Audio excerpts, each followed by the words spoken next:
시청자, 같은 진영에서 같은 라벨이 같은 시점에 다시 등장하는 거, 이게 정말 우연일까요?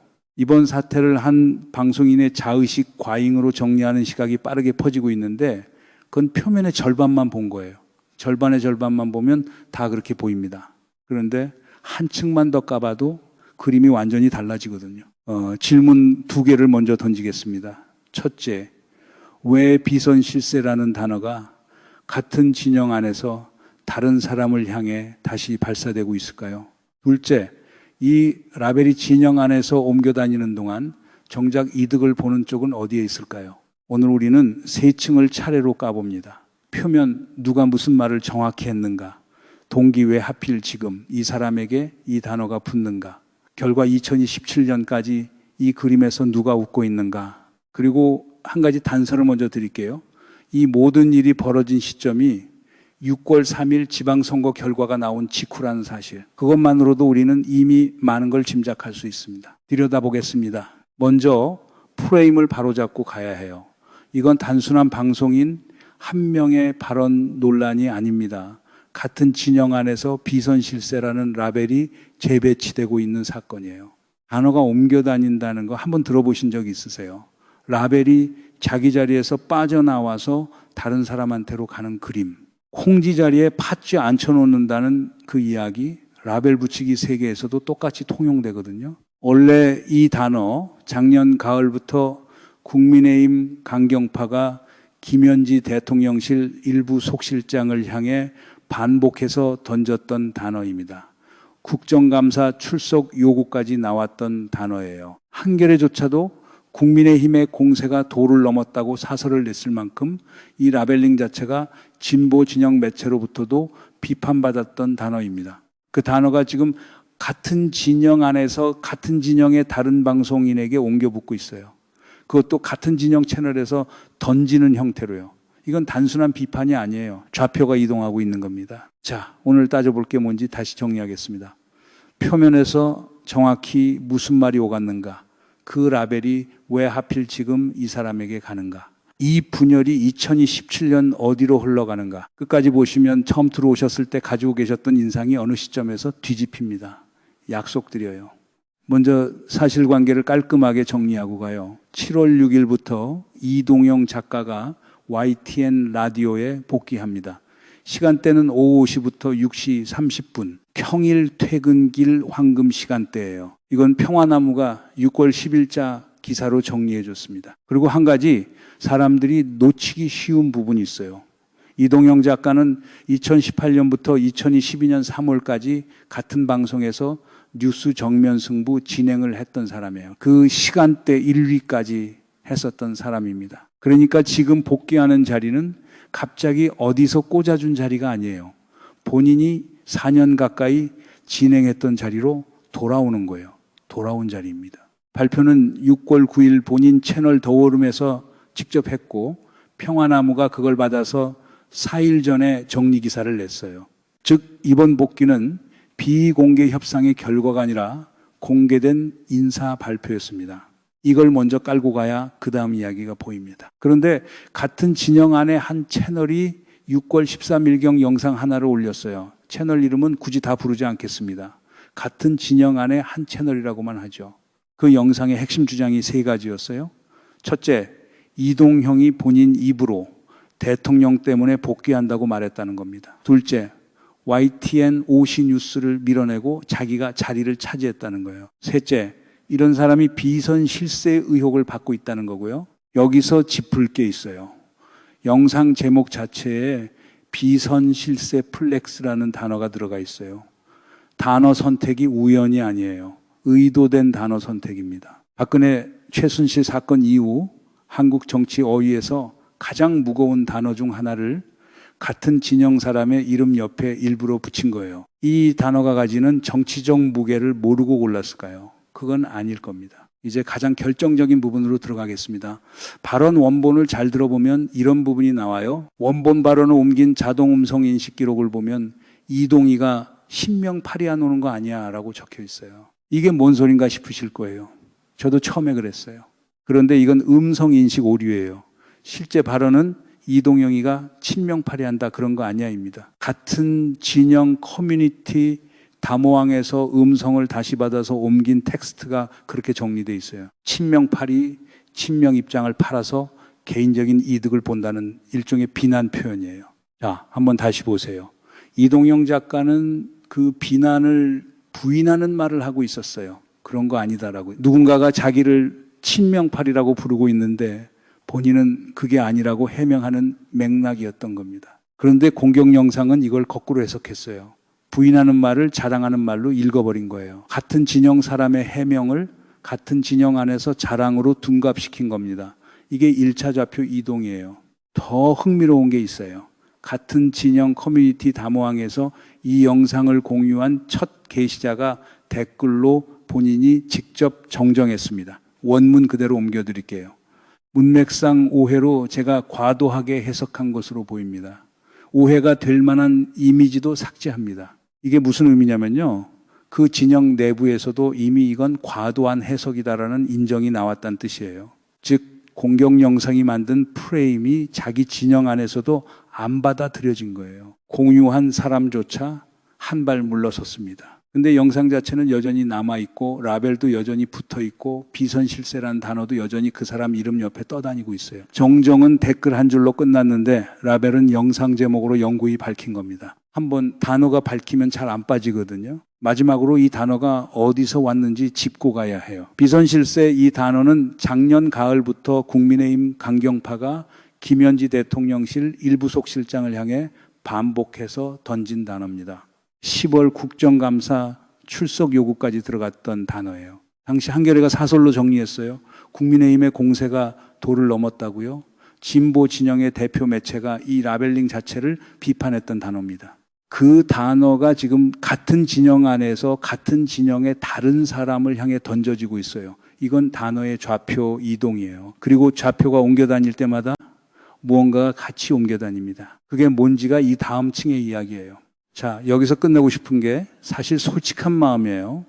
답이 이미 나온 것 같거든요. 한 채널의 과잉 해석이 만든 해프닝, 그렇게 정리하고 싶어요. 담화항 첫 게시자도 정정했고 자동 음성 인식 기록은 사실 정반대 의미였고 비선실세 라벨도 원래는 다른 사람을 향했던 단어였고 7월 6일 복귀는 본인이 4년간 진행했던 자리로 돌아오는 거였고요. 그래서 끝났습니다라고 말하고 싶은데 사실 진짜 문제는 지금부터예요. 왜냐하면 이 해프닝이 왜 하필 지금 발생했는지를 물어보면 그림이 완전히 달라지거든요. 시점을 한번 따라가 보세요. 6월 3일 지방선거 결과 발표. 결과는 진보 진영 입장에서 좋지 않았어요. 격전지 대부분에서 졌습니다. 6월 9일 이동영 작가의 YTN 복귀 공식 발표. 같은 날 즈음 이동영 작가가 다른 라디오 한판 승부에 출연해서 김어준의 친석계 프레임은 잘못됐다고, 김민석이 무슨 계파가 있냐고 같은 진영의 다른 스피커를 정면 비판. 6월 13 일경 같은 진영의 한 채널이 비선실세 플렉스라는 제목으로 이동영 공격 영상 업로드. 이게 5일짜리 시퀀스예요. 닷새 안에 벌어진 일들입니다. 지방선거 패배 직후 진보 진영 내부에서 책임 소재와 향후 화력 재배치를 두고 신경전이 시작된 시점에 한쪽에서 다른 쪽 프레임을 깼고 다른 쪽에서 비선실세 라벨로 응답한 거예요. 이 라벨링은 해프닝이 아닙니다. 시퀀스의 일부예요. 5일짜리 시퀀스라는 거 이게 정말 우연일까요? 양치기 소년 얘기를 잠깐 끌어와 볼게요. 양치기 소년 우화의 핵심은 늑대가 진짜 왔냐 아니냐가 아니에요. 외친 사람이 누구냐의 문제거든요. 같은 단어를 같은 진영 안에서 다른 사람에게 다시 외치기 시작한 그 순간부터 듣는 마을 사람은 점점 안 나옵니다. 그게 양치기 소년이 이른 것의 진짜 정체예요. 진보 진영 정치 유튜브 생태계의 구조를 한번 까볼게요. 2017년부터 2012년 대선까지 진보 진영 정치 유튜브의 양대 축은 김어준 라인과 이동형 라인이었어요. 같은 진영, 다른 결. 김어준이 발굴한 지식인들을 이동형이 잘 활용했고 이동형이 사실상 키운 최욱이 매볼쇼를 끌어올렸고요. 한 진영 안에 두 축이 서로를 보완하던 시기였습니다. 그런데 이재명 정부 출범 이후로 김어준 라인과 이동영 라인이 평행선을 그리기 시작합니다. 검찰개혁의 속도, 정청래 책임론, 김민석 관련 친석계 프레임 주요 쟁점마다 두 라인의 결이 갈렸어요. 그리고 5일 전 이동영 작가가 한판 승부에 출연해서 김어준의 친석계 프레임은 잘못됐다. 김민석이 개파가 어디 있냐고 공개적으로 김어준 라인을 비판했습니다. 이게 결정적이에요. 한쪽이 다른 쪽 프레임을 정면으로 깬 거예요. 그리고 며칠 뒤 같은 진영 안에서 비선 실세 라벨이 그 사람에게 붙어버렸습니다. 이제 공격 영상이 인용한 발언 다시 한번 정확히 들어볼게요. 이동영 작가가 아침, 점심 저쪽 합치면 500만이라고 했어요. 이게 누굴 가리키는 말인지가 핵심이에요. 매불쇼는 2024년 기준 구독자 200만을 돌파했어요. 김어준의 뉴스공장 라인까지 합치면 그쪽 화력은 객관적으로 압도적입니다. 즉 이동영 작가의 발언은 같은 진영의 다른 스피커들이 이재명 정부 노선과 다른 메시지를 같은 진영 안으로 송출하고 있다. 그게 답답하다는 맥락이에요. 잘못 선동이라는 표현은 거칠었습니다. 그건 인정해야 해요. 그러나 그 발언의 좌표는 진영 외부를 향한 비판이 아닙니다. 진영 내부 노선 갈등이에요. 이걸 진영 사유화 시도로 읽는 건 좌표를 다시 그리는 거예요. 그리고 한 가지 더, 본인이 직접 같은 인터뷰에서 이번 지방선거가 여당의 승리가 아니라고 분석했어요. 격전지 대부분에서 졌고 민주당이 등 돌린 2030세대의 목소리를 들어야 한다는 메시지였습니다. 이건 정부 친화 메시지가 아니에요. 정부의 비판적인 진영 내부 분석이에요. 비선 실세는 정부 친화 메시지를 사적으로 송출하는 사람을 가리킵니다. 두 그림은 안 맞아요. 자, 한번 따져봅시다. 지금 이 분열에서 누가 이득을 봅니까? 이동영 라인이 같은 진영 채널에 의해 비선 실세로 라벨링 됩니다. 진보 진영 핵심 시청자들 사이에서 의심이 확산됩니다. 7월 6일 YTN 복귀의 영향력이 시작도 하기 전에 약화됩니다. 진영 메시징이 분산됩니다. 동시에 김어준 라인은 진보 진영의 정통 스피커라는 포지션을 유지합니다. 매불쇼 200만 구독자 기반이 안정됩니다. 진영 내부에서 자기 라인의 정통성이 강화됩니다. 진영 안에서만 보면 이건 두 라인의 화력 경쟁처럼 보여요. 그런데 진영 밖에서 보면 그림이 완전히 다릅니다. 국민의힘 입장에서 이보다 더 좋은 시나리오가 있을까요? 2027년 대선까지 진보 진영 미디어 화력이 같은 진영을 향해 발사되는 그림. 베이징도 도쿄도 워싱턴도 아니에요. 가장 가까운 곳에서 같은 색깔의 화기로, 같은 색깔의 표적이 만들어지고 있어요. 이거 웃을 일이 아닙니다. 여러분 한 가지만 더 보세요.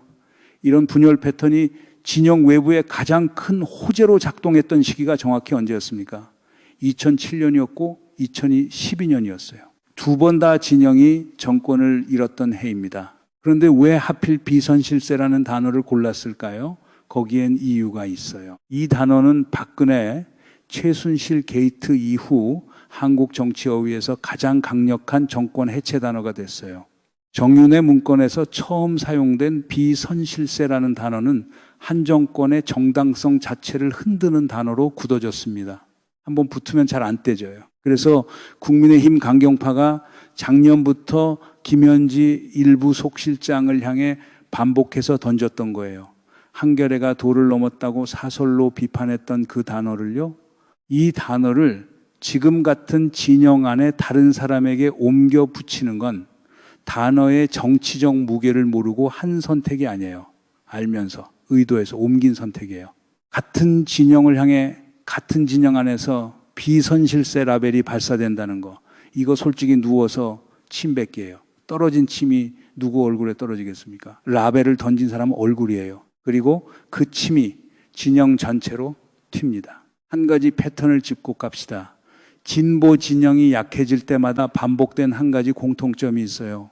외부 공격으로 무너진 게 아닙니다. 내부에서 같은 단어로 같은 진영의 다른 사람을 라벨링하기 시작했을 때 무너졌어요. 2007년 대선을 떠올려 보세요. 당내 라벨링이 가속화되던 시기였습니다. 누구를 친노로 묶고 누구를 비노로 자르고 그 결과 어떻게 됐죠?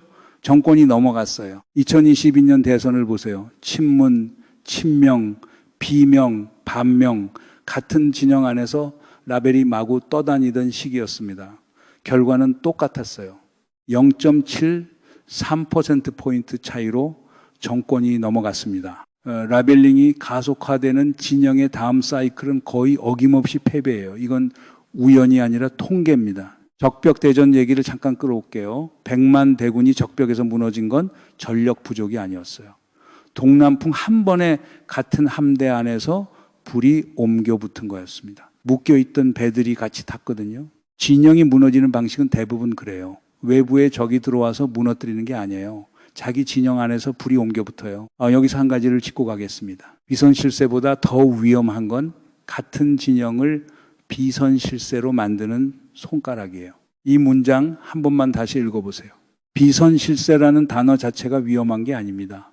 그 단어를 같은 진영 사람에게 다시 가리키는 손가락이 위험한 거예요. 한번 그 손가락이 움직이기 시작하면 다음 표적은 또 다른 진영 안의 사람이 됩니다. 여러분이 이 사태를 처음 봤을 때 뭔가 어색하다고 느꼈던 그 감각, 그게 정확했던 겁니다. 자기 진영을 향한 비선실세 라벨링이 어색하지 않으면 그게 오히려 이상한 거예요. 그 어색함을 느끼는 감각이 작동하는 한 진영은 살아있어요.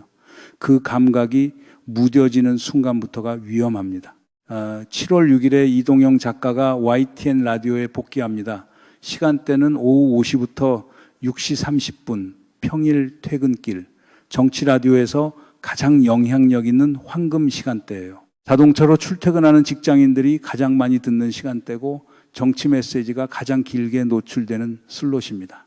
진보 진영 입장에서 이 슬롯에 자기 진영 메시지가 송출된다는 건 진영의 자산이에요. 단순한 시청률 숫자가 아니라 의제 형성 인프라입니다. 보수 진영이 지난 정권 시기에 그 슬롯을 어떻게 활용했는지 우리는 봤어요. 그 슬롯의 무게를 모르는 사람은 그 동네에 없습니다. 그런데 그 자산이 가동되기도 전에 같은 진영 안에서 비선실세라는 가장 무거운 라벨이 먼저 붙어버렸어요. 방송이 시작하기도 전에 신뢰도가 사전 차감된 거예요. 7월 6일 첫 방송이 나가는 순간 일부 시청자들의 머릿속에는 이미 이 사람은 비선실세 의혹이 있는 사람이라는 잡음이 깔려 있을 겁니다. 이게 누구한테 이득이 되겠습니까? 여기서 한 번 더 까봐야 할 게 있어요. 이동영 작가 본인이 한판 승부에서 정리한 6.3 지방선거 분석을 다시 들어보면 여당의 승리가 아니라는 거, 격전지 대부분에서 패배했다는 거, 민주당이 등 돌린 2030세대 목소리를 들어야 한다는 메시지였어요. 이건 정부의 비판적인 진영 내부 분석이에요. 정부 친화 메시지가 아니라 정부에게 쓴소리하는 메시지예요. 그런데 이런 분석을 하는 스피커를 진영 내부에서 비선실세로 묶으면 진영 내부 비판 자체가 사라집니다. 진영 내부 비판이 사라진 진영이 다음 선거에서 어떻게 됐는지 우리는 이미 봤어요. 2024년 4월 직전까지 그게 반복됐거든요. 그리고 그 결과가 어떻게 이어졌는지도 우리는 기억합니다. 같은 진영의 비판을 차단하는 작업, 이거 처음 보는 게 아니에요. 한두 번이 아니거든요. 12점 3비 상계엄 사태 이후 진보 진영의 미디어 자산은 단순한 시청률 숫자가 아닙니다. 헌정 질서 회복을 추적하는 공적 인프라예요. 그 인프라 안에서 누가 어떤 자리에 가는지를 두고 같은 진영 안에서 비선실세 라벨링이 가동되면 인프라 전체의 정당성이 흔들립니다. 누가 거기서 이득을 보겠습니까? 인프라 자체가 흔들리기를 가장 원하는 쪽이에요. 그건 진보 진영 안에 있지 않습니다. 영화 서울의 봄에서 본 그 장면 있죠. 작전이 시작되기 전에 통신부터 끊는 그림. 7월 6일 방송이 시작되기도 전에 신뢰부터 끊는 작업, 구조적으로 똑같은 그림입니다. 처음에 제가 던졌던 질문 기억하시죠? 같은 진영에서 같은 라벨이 같은 시점에 다시 등장하는 거, 이게 정말 우연일까요? 여기까지 따라오신 분들이라면 이 질문이 사실은 잘못 던져졌다는 걸 보셨을 거예요. 우연이냐 아니냐를 물을 게 아니었습니다. 누가 어떤 시퀀스로 어느 시점에 어떤 라벨을 옮겼는가, 그리고 그 라벨이 옮겨 다니는 동안 누가 이득을 보는가, 이게 진짜 질문이었어요. 처음엔 한 방송인의 발언 논란처럼 보였습니다. 자의식 과잉이라는 단어가 떠다녔고요. 그런데 한층 까보니 음성인식 오류였고, 두층 까보니 5일짜리 시퀀스의 일부였고, 새 층가본이 진영 내부 미디어 분기의 결정적 장면이었어요. 같은 사건이 세 층마다 완전히 다른 얼굴을 가지고 있었습니다. 그리고 가장 안쪽 층에서 보이는 그림은 처음 봤던 그림과 정반대였어요. 이동영 작가가 7월 6일에 복귀하는 건 결정된 사실이에요.